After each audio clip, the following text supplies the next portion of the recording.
ठीक है, स्लाइड दिख रही है ना? Yes sir. ओके, एक मिनट रुक जाना।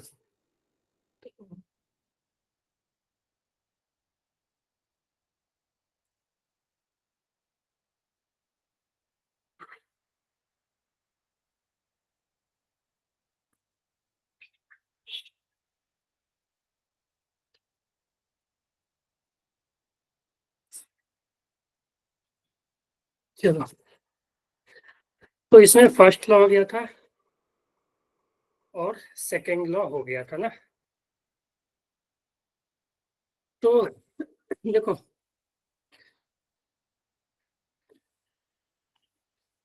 फर्स्ट लॉ जो होता है ना, फर्स्ट लॉ क्या कहता है? देखो फर्स्ट लॉ एक्चुअली होता है लॉ ऑफ इनर्शिया। ठीक है, फर्स्ट लॉ को हम लोग लॉ ऑफ इनर्शिया भी बोलते हैं। ठीक है, जो फर्स्ट लॉ है अपना, ठीक है, फर्स्ट लॉ क्या है? ये लॉ ऑफ इनर्शिया। ठीक है, न्यूटन्स का जो फर्स्ट लॉ, ये लॉ ऑफ इनर्शिया है, इसको हम लोग लॉ ऑफ इनर्शिया भी बोलते हैं।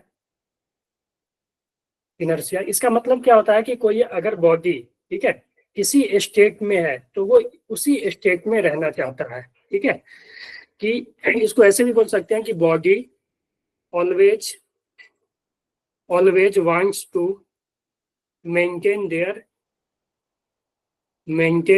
स्टेट। ठीक है, देयर स्टेट। और टाइप ऑफ स्टेट की बात करें तो अलग अलग टाइप ऑफ स्टेट हो सकते हैं। स्टेट ऑफ रेस्ट, ठीक है, हो सकता है स्टेट ऑफ रेस्ट, ठीक है, स्टेट ऑफ रेस्ट, या स्टेट ऑफ मोशन। ठीक है, स्टेट ऑफ मोशन, या हो सकता है स्टेट ऑफ डायरेक्शन। ठीक है, स्टेट ऑफ डायरेक्शन। तो अगर हम बात करें कि बॉडी अगर मान लो कि तीनों में से किसी भी स्टेट में हो, ठीक है, अगर मान लो बॉडी इनिशियली रेस्ट में है या मोशन में या कोई एक डायरेक्शन में मूव कर रहा है, ठीक है, तो बॉडी हमेशा वो चाहेगा कि वो अपना जो उस स्टेट को मेंटेन रखे। क्लियर है? बॉडी क्या चाहेगा? हमेशा वो अपने उस स्टेट को मेंटेन रखना चाहेगा। अगर रेस्ट में है तो वो रेस्ट में रहना चाहेगा, अगर मोशन में है तो वो मोशन में रहना चाहेगा, या अगर वो किसी एक पर्टिकुलर डायरेक्शन में मूव कर रहा है तो वो उसी डायरेक्शन में मूव करते रहना चाहेगा जब तक कि उस पर कोई भी एक्सटर्नल फोर्स ना लगे। ठीक है? क्लियर है? तो यही था अपना फर्स्ट लॉ। इसका बहुत सारा एग्जाम्पल भी है। ठीक है, जैसे हम लोग बस में बस जब मान लो स्टार्ट होती है, ठीक है, तो हम लोग पीछे की तरफ जर्क मिलता है हमें। अगर बस मान लो मूव कर रही है, ठीक है, बस अगर मान लो मूव कर रही है और ब्रेक लगा तो हम लोग आगे की तरफ फॉरवर्ड डायरेक्शन में हम लोग को जर्क लगता है। ठीक है, उसी तरह अगर मान लो कि किसी सर्कुलर पाथ पे अगर टर्निंग पे मान लो बस टर्न हो रहा है तो हमें एक इनवर्ड आउटवर्ड फोर्स लगता है, हमें लगता है कि हम बाहर की तरफ फोर्स लग रहा है। ठीक है, तो ये सब क्या है? ये सब है इनर्शिया का एग्जाम्पल। ठीक है, अलग अलग स्टेट का अलग अलग एग्जाम्पल है। ठीक है, तो फर्स्ट लॉ तो अपना यहीं तक था। अगर जहां तक हम सेकेंड लॉ की बात करें, ठीक है, सेकेंड लॉ की बात करें तो सेकेंड लॉ क्या कहता था? देखो ये जो फर्स्ट लॉ है ना, एक तरह से मान लो तो ये फर्स्ट लॉ है वो फोर्स को डिफाइन करता था। ठीक है, फोर्स को डिफाइन करता था। ठीक है, इट डिफाइन द फोर्स। ठीक है, it yes sir. Define the force. ठीक है, ये फोर्स को डिफाइन करता था। ठीक है, फर्स्ट लॉ। और सेकेंड लॉ क्या है? सेकेंड लॉ जो है वो हमें फोर्स के मैग्नीट्यूड को बताता है। फोर्स के मैग्नीट्यूड को बताता है, मैग्नीट्यूड ऑफ फोर्स। ठीक है, मैग्नीट्यूड ऑफ फोर्स, ये हमें फोर्स के मैग्नीट्यूड को बताता है कि, और ये बोलता है कि जो फोर्स है, ठीक है, वो फोर्स है, force equal to force is equal to rate of change of momentum. ठीक है, dp बाई dt। जो फोर्स वेक्टर है वो क्या है, rate of change of momentum. Clear है? Yes, sir. और मोमेंटम क्या होता है, मोमेंटम होता है मास इनटू वेलोसिटी वेक्टर। ठीक है, मोमेंटम जो होता है वो मास इनटू वेलोसिटी वेक्टर। तो फोर्स जो है वो rate of change of momentum होता है। हम तो यहाँ से लिख सकते हैं, अगर फोर्स वेक्टर लिखना हो तो F vector equal to D, और पी के जगह हम लोग लिख सकते हैं mass into velocity by dt। अगर मान लो कि मास कांस्टेंट है, अगर मास कांस्टेंट है तो वो बाहर आ जाएगा डिफरेंशिएशन से। ठीक है, ये आ जाएगा dv vector by dt vector. अगर मास कांस्टेंट है तो इफ मास इज कांस्टेंट। ठीक है, ये अपना रिकैप चल रहा है, रिवीजन। ठीक है ना? और dv बाई dt क्या होता है, कुछ और नहीं, एक्सेलरेशन होता है। dv बाई dt क्या होता है, एक्सेलरेशन होता है। तो फोर्स यहाँ से आ गया मास इनटू एक्सेलरेशन। ठीक है, फोर्स क्या आ गया यहाँ से, मास इनटू एक्सेलरेशन। क्लियर है ये बात?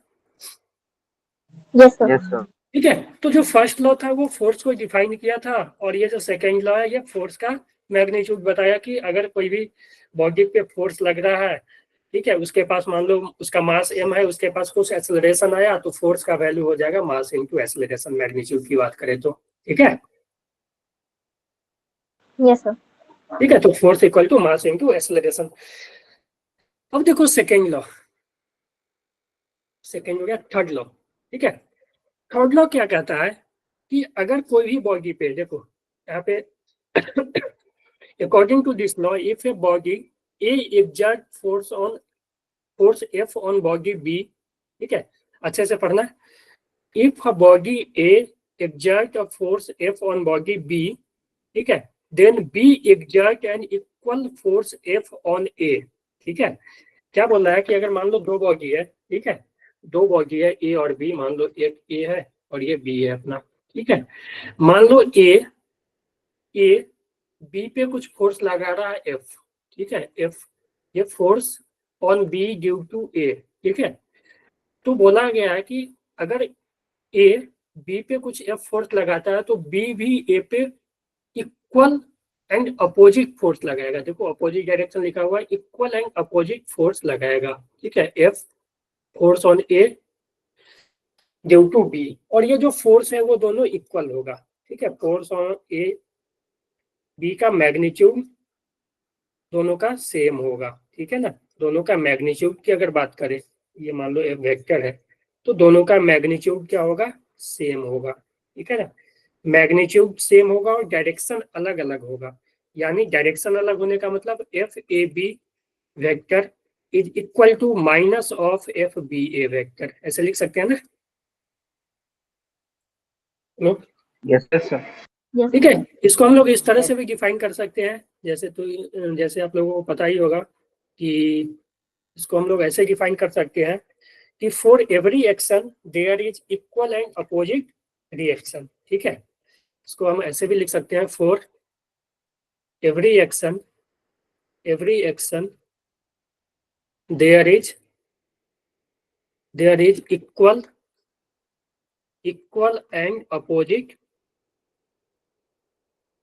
रिएक्शन। ठीक है,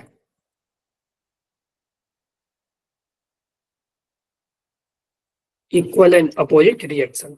और ये जो एक्शन रिएक्शन है ना, दोनों फोर्स की बात कर रहा है। ठीक है, एक्शन और रिएक्शन दोनों फोर्स है। ठीक है, एक्शन और रिएक्शन जो है ना दोनों फोर्स होगा। ठीक है, दोनों फोर्स होगा। ठीक है, एक्शन रिएक्शन दोनों क्या होगा, फोर्स होगा। तो यही है न्यूटन्स थर्ड लॉ। ठीक है ना, न्यूटन्स थर्ड लॉ क्या कहता है कि for every action there is equal and opposite reaction. ठीक है, अब इसके कुछ मतलब एक तरह से बोले कि एक्शन रिएक्शन का कुछ नेचर भी है। ठीक है, या कुछ इसका कुछ कंडीशन भी है कि किस फोर्स को हम एक्शन रिएक्शन फोर्स बोलेंगे।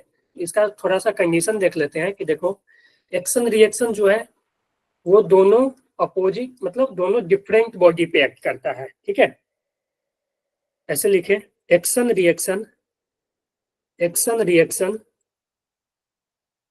Condition of action reaction. ठीक है ना, action reaction acts on two different body. ठीक है, दो अलग अलग बॉडी पे लगेगा। यहाँ पे भी देख लो, एक फोर्स बी पे लग रहा है और एक दूसरा फोर्स ए पे लग रहा है, ठीक है ना। तो एक्शन रिएक्शन पेयर जो है वो हमेशा दो अलग अलग बॉडी पे लगेगा और दोनों एक साथ लगेगा। ऐसा नहीं कि ए बी पे अभी लगाया फोर्स और बी 5 मिनट बाद या 5 सेकंड बाद लगाएगा, ऐसा नहीं है, दोनों एक साथ लगेगा, ठीक है ना। दोनों क्या है, एक साथ लगेगा, ठीक है। जैसे मान लो कि तुम दीवार, यहाँ पे दीवार है, ठीक है, यहाँ पे दीवार है, तुम दीवार को धक्का दे रहे हो, मान लो यहाँ पे खड़ा होके दीवार को धक्का दे रहे हो, ठीक है। तो दीवार पे तुम एफ फोर्स अगर लगा रहे हो, ठीक है, दीवार पे अगर मान लो तुम एफ फोर्स लगा रहे हो तो दीवार भी तुम पे एफ फोर्स लगा रहा होगा, ठीक है। तो एक फोर्स दीवार पे लग रहा है और दीवार तुम पे लगा रहा है, ठीक है ना, दूसरा फोर्स तुम पे लग रहा है, ठीक है। तो दोनों अलग अलग बॉडी पे लग रहा है, अलग अलग अगर करके बनाए यहाँ पे, तो एक फोर्स तो दीवार पे लग रहा है और दूसरा जो फोर्स है वो तुम पे लग रहा है, ठीक है। तो एक्शन रिएक्शन जो है दोनों टू डिफरेंट बॉडी पे लगेगा और सेम टाइम टाइम में लगेगा, ठीक है, ठीक है। ऐसा नहीं है कि तुम दीवार को अभी धक्का दे रहे हो और दीवार कुछ देर बाद तुम्हें फोर्स लगाएगा, ऐसा नहीं है, ये साइमल्टेनियसली होता है, ठीक है। तो यहाँ पे लिख सकते हैं action reaction, action reaction, action reaction will occur occur simultaneously, ठीक है।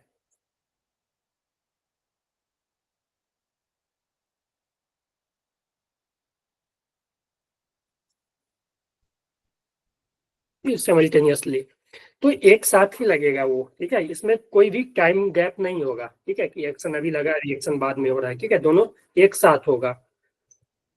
तीसरा देखो, तो ये सब कंडीशन है, तो दो कंडीशन हो गया। तीसरा कंडीशन है कि फोर्स का नेचर सेम होना चाहिए, ठीक है। Action and reaction are of same nature, and reaction, nature of force पढ़े होगा ना, कितने टाइप का force, Yes, sir. Same nature force या सेम टाइप ऑफ फोर्स, ठीक है, सेम टाइप ऑफ फोर्स, ठीक है। तो टाइप ऑफ फोर्स में हम लोग पढ़े होंगे ग्रेविटेशनल फोर्स, इलेक्ट्रोस्टैटिक फोर्स, ठीक है, इलेक्ट्रोमैग्नेटिक फोर्स, ठीक है। उसके बाद न्यूक्लियर फोर्स में दो तरह का आ गया, weak nuclear force, strong nuclear force. तो देखो एक्शन रिएक्शन है ना, वो सेम नेचर का होगा, ठीक है। अगर मान लो कि ग्रेविटेशनल फोर्स लग रहा है तो वो दोनों का नेचर ग्रेविटेशनल ही होगा। मान लो कि एक बॉडी ए और दूसरा बॉडी बी है, ये इसको मान लो एफ फोर्स से अपने और अट्रैक्ट कर रहा है, तो ये भी ए भी बी को एफ फोर्स के से ही अट्रैक्ट करेगा और ये दोनों फोर्स ग्रेविटेशनल ही होगा, ठीक है ना। तो ये सेम नेचर का फोर्स होना चाहिए, ठीक है, समझ आया। Yes, sir. Yes, sir. Yes, sir. Action reaction have same magnitude, action reaction have same magnitude, ठीक है। इसका मैग्नीट्यूड सेम होगा, सेम मैग्नीट्यूड, सेम मैग्नीट्यूड और एंड अपोजिट डायरेक्शन, ठीक है। तो ये चार कंडीशन है एक्शन रिएक्शन होने का, ठीक है। अगर मान लो कोई फोर्स एक्शन रिएक्शन पेयर बन रहा है, ठीक है, एक्शन रिएक्शन पेयर बन रहा है, तो अगर ये चार कंडीशन को फुलफिल करेगा, ठीक है, तभी उसको हम बोलेंगे उस दोनों फोर्स को क्या एक्शन रिएक्शन है। क्लियर है? Yes, sir. ओके, तो ये था अपना कंडीशन एक्शन रिएक्शन का। अब देखो, मान लो यहाँ पे अर्थ है, ठीक है, अर्थ है, अर्थ, ठीक है, यहाँ पे अर्थ है, अर्थ पे मान लो एक ब्लॉक रखा हुआ है, ठीक है, अर्थ पे एक यहाँ पे मान लो एक एम मास का ब्लॉक रखा हुआ है, ठीक है। तो यहाँ पे क्या होगा कि जब ये मास एम मास अर्थ पे रखा हुआ, तो देखो एम मास पे एक फोर्स लग रहा होगा नीचे के तरफ एम जी, सेंटर की तरफ एम जी लग रहा होगा ना, इसका वेट ग्रेविटेशनल फोर्स के कारण वेट लग रहा होगा। अब ये देखो, इस वेट के कारण क्या होगा कि ये ब्लॉक अर्थ को प्रेस कर रहा होगा ना, अर्थ को प्रेस कर रहा होगा ना, यहाँ पे भी अर्थ को दबा रहा होगा ना, यहाँ पे प्रेस कर रहा होगा। Yes sir. ओके, तो अगर हम अर्थ को भी यहाँ पे बना ले, अर्थ को, तो ये अर्थ को क्या कर रहा होगा, प्रेस कर रहा होगा इस तरह से, ठीक है, उसको हम लोग नॉर्मल बोलते हैं, ठीक है, नॉर्मल से। तो अर्थ को ये प्रेस कर रहा होगा नॉर्मल से। अब देखो, अगर इस पे यहाँ पे नॉर्मल लग रहा होगा तो ऊपर भी एक नॉर्मल लग रहा होगा अर्थ को ये, ठीक है, अर्थ को अगर ये प्रेस कर रहा है ना, तो अर्थ भी उसको ऊपर नॉर्मल लगा रहा होगा। क्लियर है? Yes sir. Yes sir. ठीक है, यस तो तुम बोलोगे कि सर यहाँ पे एन, अगर ये रेस्ट में है, इस पे अगर कोई भी फोर्स नेट, ये रेस्ट में है यानी इस पे net force zero, net force zero यानी ना तो हॉरिजॉन्टल डायरेक्शन में कोई भी फोर्स लग रहा है ना वर्टिकल डायरेक्शन में। तो देखो हॉरिजॉन्टल में तो कोई फोर्स ही नहीं है और वर्टिकल में दो फोर्स है। अगर इस पे नेट फोर्स जीरो है तो एन और एम जी बराबर होना चाहिए। Yes sir. Yes sir. Yes तो एक बात बताओ, क्या यहाँ पे नॉर्मल और M G action reaction pair है क्या? Yes sir. Yes sir. Is normal and mg are action reaction pair? Action reaction pair, बोलो है क्या? Yes sir. Yes sir. नहीं, Yes, sir. गलत, नहीं है। No sir. नॉर्मल और mg नहीं है। नॉर्मल देखो, सर एक ही बॉडी पे Normal- लग रहे थे। हाँ ये देखो, एक तो कंडीशन है ये एक ही बॉडी पे लग रही है, ठीक है, और दूसरा कि नॉर्मल और mg सेम नेचर का फोर्स नहीं है। नॉर्मल जो है इलेक्ट्रोमैग्नेटिक फोर्स है। क्या है ये? Electromagnetic force. और जो mg है वो ग्रेविटेशनल फोर्स है। समझे? Yes sir. mg जो है ग्रेविटेशनल फोर्स है। तो ये दोनों सेम नेचर का भी नहीं है और वो एक ही बॉडी पे लग रहा है। तो तुम अब बोलोगे कि ये नॉर्मल और ये नॉर्मल, ये दोनों एक्शन रिएक्शन है। देखो ये नॉर्मल लग रहा है इस ब्लॉक पे, ठीक है। देखो सबसे पहले क्या हुआ, ब्लॉक ने अर्थ को प्रेस किया नॉर्मल से, तो अर्थ ने उस पे रिएक्शन फोर्स लगाया सेम नेचर का अपोजिट डायरेक्शन में। अर्थ, देखो अर्थ को क्या किया गया, ब्लॉक प्रेस किया नॉर्मल से, ठीक है, तो इस पे एक्शन लगा, ठीक है, अर्थ पे एक्शन लगा, ठीक है, और उसके कारण अर्थ ने एक रिएक्शन दिया ऊपर की तरफ इस ब्लॉक पे। सेम नेचर का फोर्स, नॉर्मल, यहाँ नॉर्मल तो यहाँ भी नॉर्मल, सेम नेचर का फोर्स और अपोजिट डायरेक्शन में दो अलग अलग बॉडी पे। तो यहाँ पे नॉर्मल जो है ना, नॉर्मल वो है एक्शन रिएक्शन पेयर, ठीक है। यस समझ गए? सर यहाँ पे देखो ये तो पहले क्लियर है ना। ये बताओ कि ये दोनों अलग अलग नेचर का है, नॉर्मल और एमजी। Yes sir.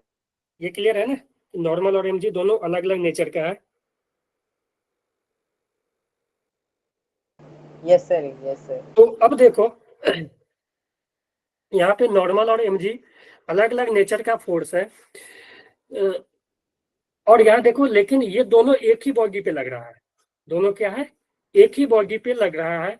तो इसको हम एक्शन रिएक्शन पेयर नहीं बोलेंगे, इसको हम एक्शन रिएक्शन पेयर नहीं बोलेंगे, ठीक है।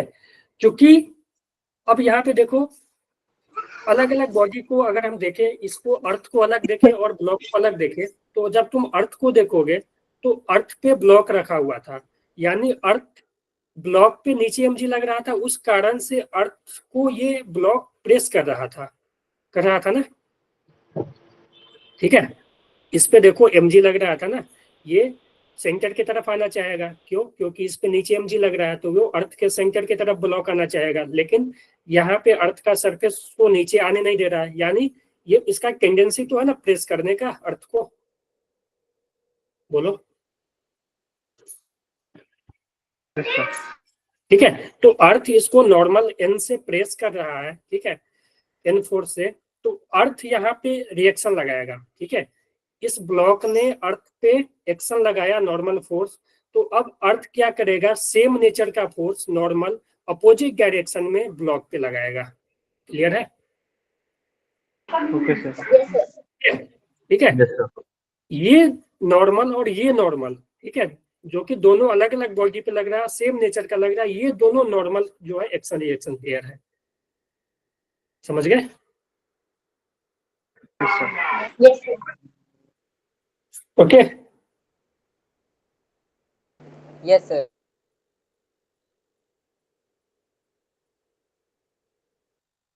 1 मिनट ठीक है। तो ये नॉर्मल,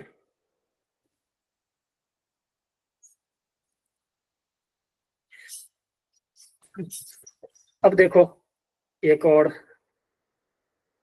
यहाँ पे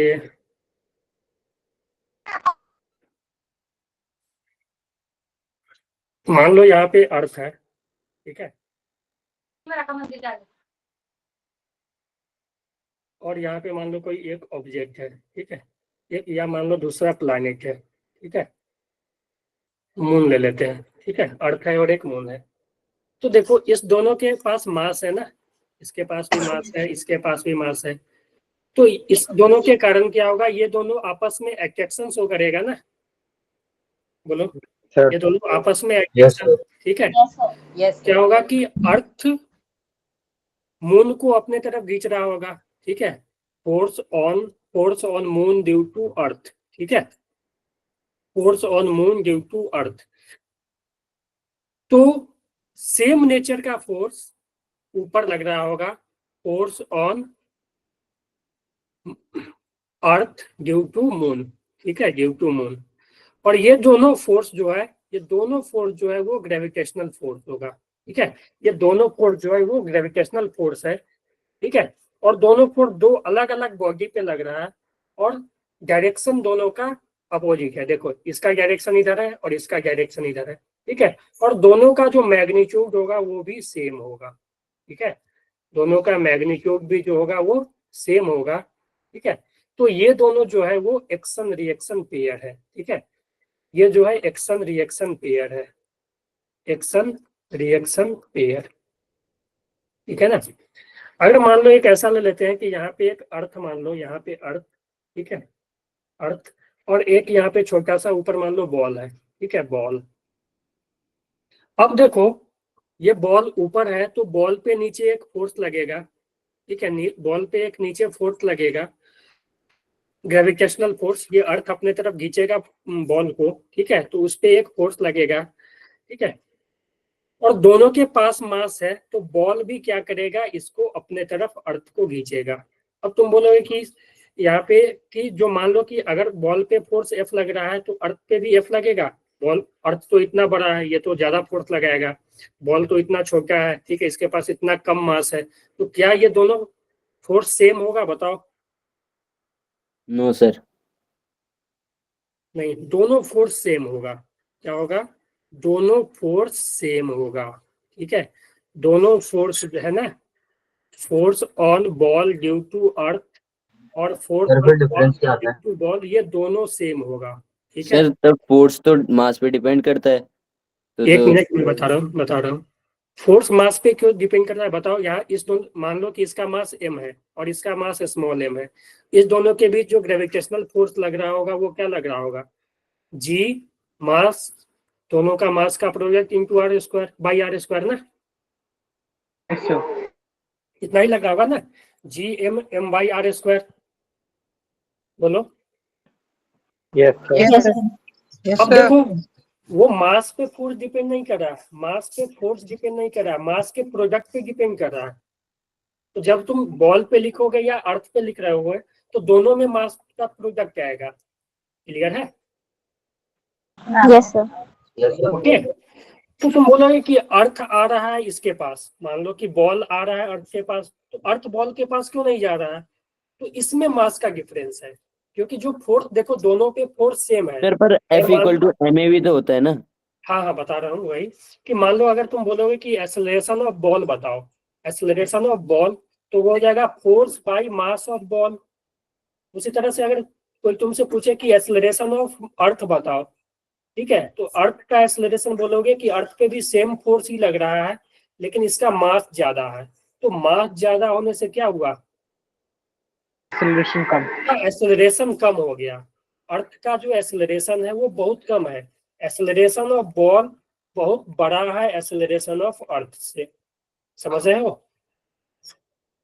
फोर्स Yes, sir. दोनों पे इक्वल ही लगा, फोर्स दोनों पे इक्वल ही लगा, यहाँ पे मास का डिफरेंस होने के कारण, ठीक है, मास इसका बॉल का बहुत कम है, ठीक है, फोर्स मान लो इतना कुछ भी लगा फोर्स मान लो, और मास बहुत कम है इसका, तो इसका एक्सीलरेशन ज्यादा होगा। और अर्थ का तो मास बहुत ज्यादा है ना, अर्थ का तो मास बहुत ज्यादा है, ठीक है, तो ये एक्सीलरेशन बहुत कम होगा बॉल के रिस्पेक्ट में, इसीलिए बॉल ही हमें लगता है कि बॉल ही नीचे आ रहा है, ठीक है, क्लियर है। Yes, sir. लेकिन जो फोर्स है ना दोनों पे इक्वल एंड अपोजिट लग रहा है, ग्रेविटेशनल फोर्स, और ये एक्शन रिएक्शन पेयर है, Okay, sir. क्लियर है ये। Yes. हाँ जी, कोई बोलो, किसी को दिक्कत हो तो।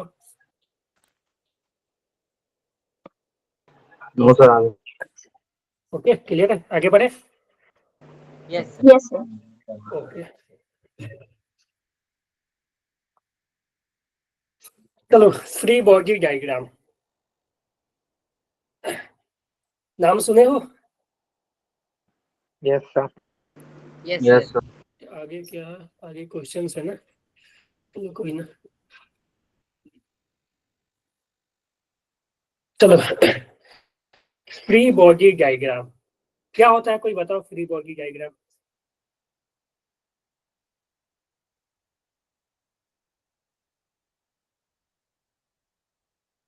बोलो,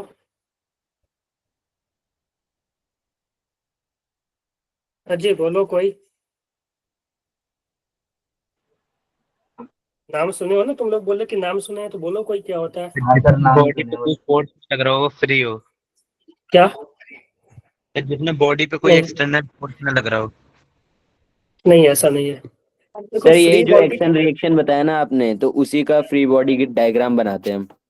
नहीं देखो क्या होता है ना फ्री बॉडी डायग्राम में, कि मान लो मेरे पास कोई सिस्टम है, ठीक है, मान लो मेरे पास कोई सिस्टम है, और इस सिस्टम, जैसे कि यहीं पे देख लो, यहाँ पे क्या था, अर्थ था, डायग्राम बनाना आता है। देखो यहाँ पे देखो, अर्थ था और मास था ना, यहाँ पे क्या था, अर्थ था और मास था ना। तो अब हम लोग देखो, अगर मान लो कि हम मास का देखें, ठीक है, तो हम लोग अगर मास पे कितना फोर्स लग रहा है, टोटल फोर्स, ठीक है, वो हम लोग अलग से ड्रॉ कर ले, और अर्थ पे कितना फोर्स लग रहा है वो अलग से ड्रॉ कर ले, इसी को बोलते हैं फ्री बॉडी डायग्राम।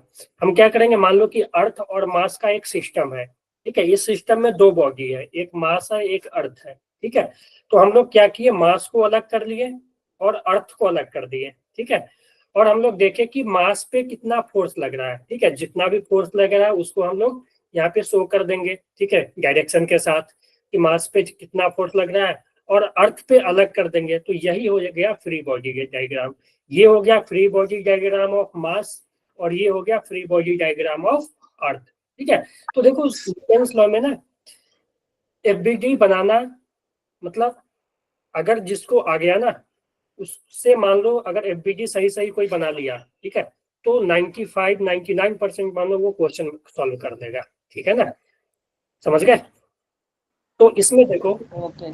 कि मान लो मेरे पास एक अर्थ है, ठीक है, तो देखो सबसे पहले फ्री बॉडी डायग्राम का स्टेप क्या है, ठीक है, step step two draw FBD, ठीक है, इसको हम लोग फ्री बॉडी डायग्राम को एफबीडी से करेंगे, डिनोट एफबीडी, ठीक है, स्टेप टू ड्रॉ एफबीडी।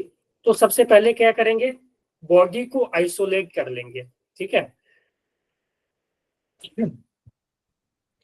क्या कर लेंगे, आइसोलेट द बॉडी, ठीक है, या इसको हम ऐसे लिख ले, जैसे लिख ले, ठीक है, आइसोलेट द बॉडी, ठीक है, सर उसे एक पॉइंट मास मान लेंगे ना। हाँ वो भी कर सकते हैं, ठीक है, आइसोलेट द बॉडी, ठीक है, आइसोलेट द बॉडी, ठीक है, यानी बॉडी को आइसोलेट यानी अलग अलग कर लेंगे, ठीक है, यहाँ पे लिख देते हैं,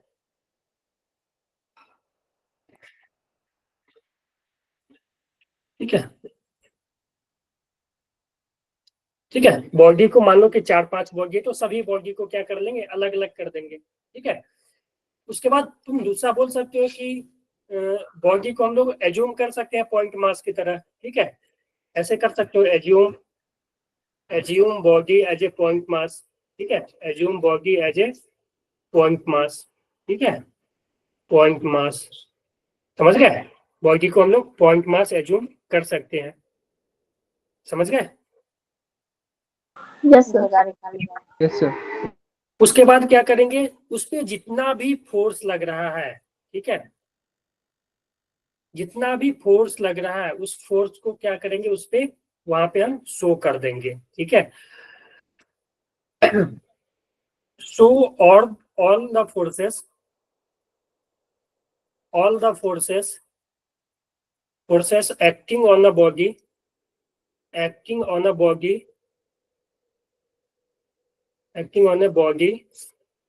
by arrow, ठीक है, by arrow with proper direction, ठीक है, with proper direction, ठीक है। प्रॉपर डायरेक्शन के साथ हम लोग क्या करेंगे, उस पर जो भी फोर्स लग रहा है उसको हम शो कर देंगे, ठीक है। उसके बाद हम लोग क्या करेंगे, जितना भी फोर्स लग रहा है उसको हम शो कर देंगे। उसके बाद अप्लाई न्यूटन्स लॉ, ठीक है, अप्लाई न्यूटन्स लॉ, उसमें क्या करेंगे हम लोग, न्यूटन्स लॉ अप्लाई कर देंगे।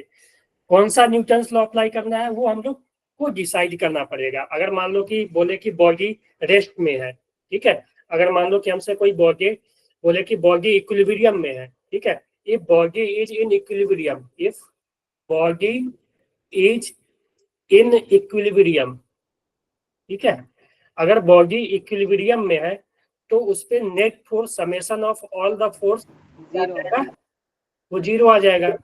तो इसमें क्या करना ना कि जितना भी फोर्स है ना उसको किसी 2 कंपोनेंट में ले लेना। मान लो कि ये बॉडी है, इस पे बहुत सारा फोर्स लग रहा है, ऐसे ऐसे ऐसे, ठीक है, ऐसे, ठीक है, मान लो F1 F2 F3 F4, ठीक है। तो तुम क्या करना कि इक्विलिब्रियम मतलब रेस्ट पे।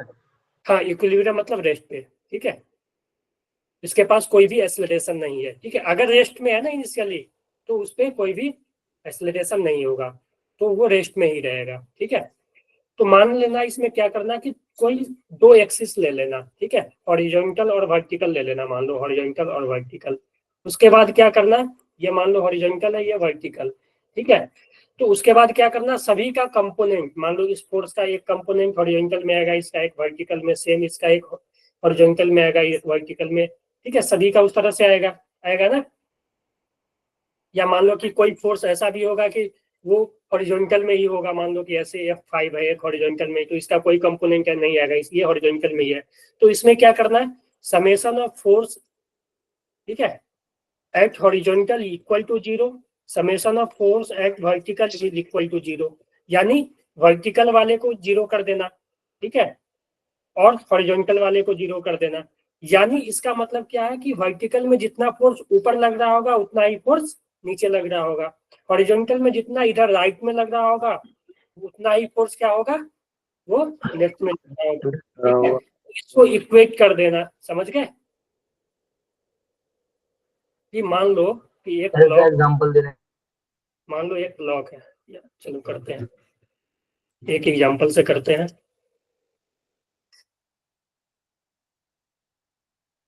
एग्जांपल, ठीक है,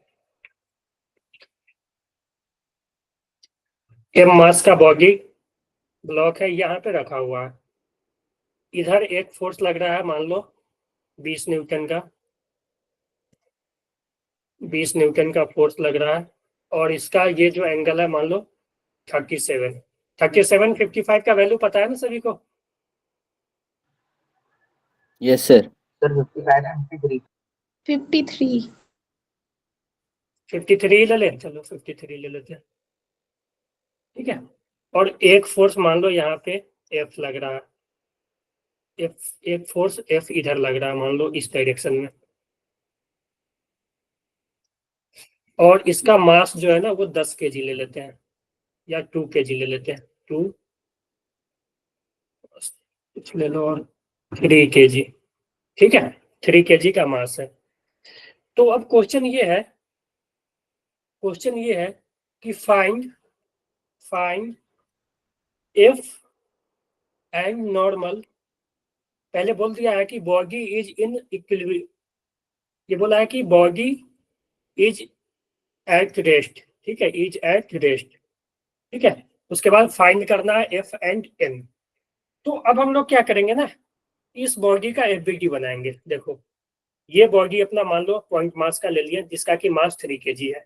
ये अर्थ पे रखा हुआ है, तो अर्थ के कारण इस पे नीचे एक mg लगेगा ना। Yes sir. Yes, sir. ये mg जो हो जाएगा वो हो जाएगा 3 × 10 यानी 30 न्यूटन, 30। ठीक है।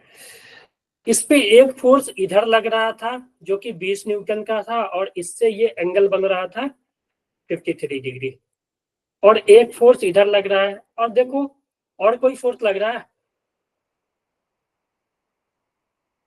और कोई फोर्स लग रहा है इस पे, बताओ कोई। लग रहा है एक और सर फोर्स लग ऊपर रहा की तरफ है ना। है, एक नॉर्मल लग रहा होगा। हाँ देखो सर ये नॉर्मल। प्रेस करेगा ना, तो अर्थ इसको ऊपर नॉर्मल लगाएगा ना, यस सर। एक फोर्स नॉर्मल ऊपर लगेगा इस पे, ठीक है। तो अब क्या करेंगे, ये 4 फोर्स इस पे लग रहा है और ये इक्विलिब्रियम में है, ठीक है, यानी इस पे नेट फोर्स 0 होगा। तो उसके लिए हम क्या करेंगे, देखो सभी फोर्स को हम एक डायरेक्शन में, 2 डायरेक्शन में उसका कंपोनेंट ले लेंगे। तो मान लो एक हॉरिजॉन्टल डायरेक्शन, एक वर्टिकल डायरेक्शन। तो ये देखो ये हॉरिजॉन्टल में है, ये वर्टिकल में है, और ये भी वर्टिकल में है। तो हमें बस इसका कंपोनेंट लेना होगा ना, जो 20 न्यूटन है। तो 20 न्यूटन का एक कंपोनेंट किधर आएगा, 20 cos 53, 20 cos 53, ये कितना आ जाएगा सर 12 न्यूटन। ये 12 आ जाएगा। cos 53 कितना आ जाएगा, 3/5, ठीक है। Yes sir. उसी तरह इसका एक कंपोनेंट ऊपर जो आएगा, ठीक है, वो आ जाएगा 20 sin 53, कितना आ जाएगा 16 न्यूटन। 16 न्यूटन। अब देखो इस ब्लॉक पे देखो, अब इस ब्लॉक पे 5 फोर्स लग रहा है, इसको भूल जाओ। एक फोर्स इधर 53 लग रहा था, एक फोर्स इधर F लग रहा है, एक फोर्स इधर 30 न्यूटन लग रहा है जो कि mg है, और 2 फोर्स ऊपर लग रहा है, एक नॉर्मल और एक 16 न्यूटन। मान लो ये बॉडी रेस्ट में है, इक्विलिब्रियम में है, यानी net force in horizontal direction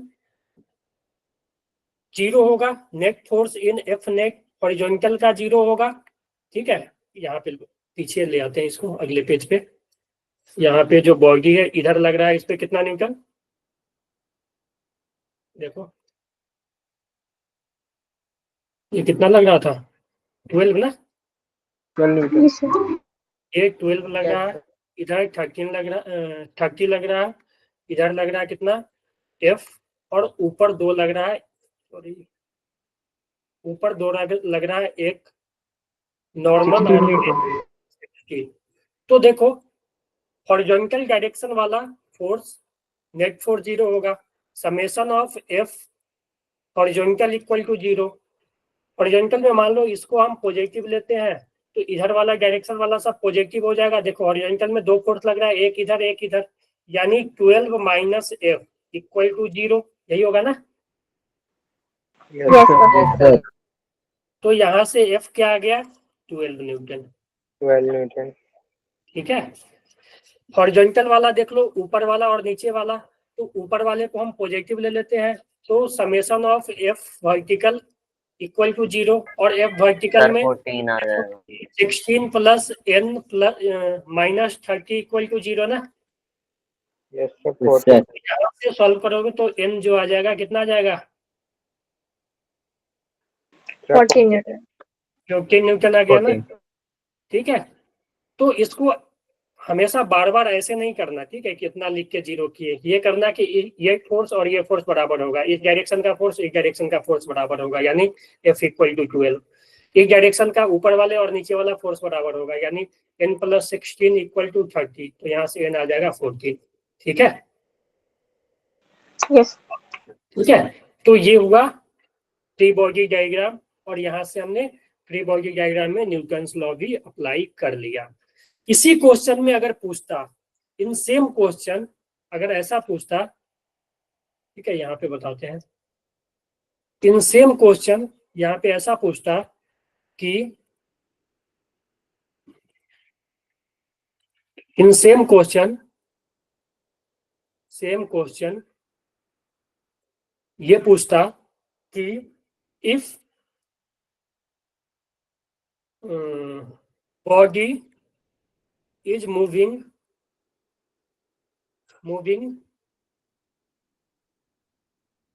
with acceleration 2 metre पर सेकेंड स्क्वायर राइटवर्ड, ठीक है, फाइंड एफ, ठीक है। इसमें अगर एफ पूछता, क्वेश्चन में पूछता कि अगर मान लो ये बॉडी जो है वो राइट डायरेक्शन में मूव कर रहा है, ठीक है, ये बॉडी जो है राइट डायरेक्शन में, इस डायरेक्शन में 2 मीटर पर सेकेंड स्क्वायर से मूव कर रहा है, तब अब फोर्स बताओ एफ का वैल्यू। तो हम क्या लिखते हैं, तो हम लोग जो है ना न्यूटन्स लॉ का सेकेंड इक्वेशन यूज करते हैं कि summation of force at horizontal is equal to mass into acceleration in horizontal direction. वहां पे आ जाता फिर summation of force in vertical direction is equal to mass into acceleration at vertical direction. Clear है ये? Yes, sir. ठीक है। तो यहाँ पे हम लोग क्या करेंगे, अब यहाँ पे हम लोग ऐसा करेंगे कि देखो ये क्या बोला है कि ये सिर्फ राइट में जा रहा है, यानी वर्टिकल डायरेक्शन में कोई भी एक्सेलरेशन नहीं है, वर्टिकल डायरेक्शन में कोई भी एक्सेलरेशन नहीं बोला है, यानी वर्टिकल डायरेक्शन में नेट फोर्स अभी भी 0 होगा ना? Sure. होगा ना? हाँ सर। Yes. तो वर्टिकल डायरेक्शन में अभी भी फोर्स 0 होगा, तो इस क्वेश्चन में भी जो वर्टिकल का जो इक्वेशन है वही आएगा, ठीक है। तो हमसे अगर वो चीज नहीं पूछा है तो हम उसको छोड़ देते हैं। अगर मान लो नॉर्मल इसमें भी पूछता तो नॉर्मल तो इतना ही आता, क्योंकि वर्टिकल में कोई भी चेंज नहीं हो रहा। सिर्फ हॉरिजॉन्टल में क्या आया, यहाँ पे लिख देंगे समेशन ऑफ नेट फोर्स, ठीक है, summation of force at horizontal equal to mass into acceleration in horizontal, ठीक है। तो देख लो समेशन ऑफ फोर्स हॉरिजॉन्टल में कितना फोर्स है, इधर है 12 minus F equal to mass into acceleration. Acceleration भी देखो इसी डायरेक्शन में, तो एक्सेलरेशन भी पॉजिटिव ही आएगा और वो 2 आएगा। और मास कितना था? Sir 3 kg। 3 था ना? 3 kg। ठीक है, तो 3 आ गया ये। तो ये आ गया 12 माइनस एफ इक्वल टू 6। बोलो आया ना? Yes sir. तो यहाँ से एफ का वैल्यू क्या आ गया? सर 6। एफ कितना आ गया? सर 6। ठीक है, एफ कितना आ गया? 6 न्यूटन। ठीक है, तो इसका मतलब समझे ना, अप्लाई न्यूटन्स लॉ। तो जो भी कंडीशन बोलेगा उसके अनुसार न्यूटन्स लॉ अप्लाई करना है। अगर बोल दे कि मान लो कि नेट फोर्स 0 है, ठीक है, बॉडी इक्विलिब्रियम में है, तो इक्विलिब्रियम के केस में समेशन ऑफ फोर्स हॉरिजॉन्टल और समेशन ऑफ फोर्स वर्टिकल क्या करना पड़ेगा? दोनों 0 करना पड़ेगा। अगर मान लो बोले कि कोई डायरेक्शन में मूव कर रहा है, ठीक है, मान लो हॉरिजॉन्टल यहाँ बोला था, तो summation of force at horizontal direction equal to mass into acceleration of horizontal, ठीक है। तो उस केस में ये यूज करेंगे, ठीक है, सेकेंड लॉ। ठीक है सर। ठीक है, तो सेकेंड लॉ और first law free body diagram बनाने के बाद जब सब फोर्स हम डिसाइड कर लेंगे और फोर्स का कंपोनेंट ले लेंगे 2 डायरेक्शन में, हॉरिजॉन्टल और वर्टिकल डायरेक्शन में, तो हम लोग फिर न्यूटन्स लॉ अप्लाई कर देंगे। क्लियर है? Yes. सर। तो सर क्लास यहीं पे एंड होती है या फिर अभी और भी होगा? नहीं, क्लास हम लोग अभी अब कैंसिल ये खत्म ही करेंगे, ठीक है। इधर टाइम होने वाली है ना सर। 1 मिनट रुक जाओ, क्योंकि मेरा भी फिर से क्लास है अभी ना, मेरा तो। क्लियर है इतना? बोलो, आगे सर करवाएंगे तुम लोगों को। Yes sir. Yes sir. कैसे थर्ड लॉ यूज करना है, ये न्यूटन्स लॉ यूज करना है, कैसे फ्री बॉडी। देखो सर अभी और एफबीडी बनवाएंगे, ठीक है ना, इसमें एफबीडी बनाना सीखना चाहिए।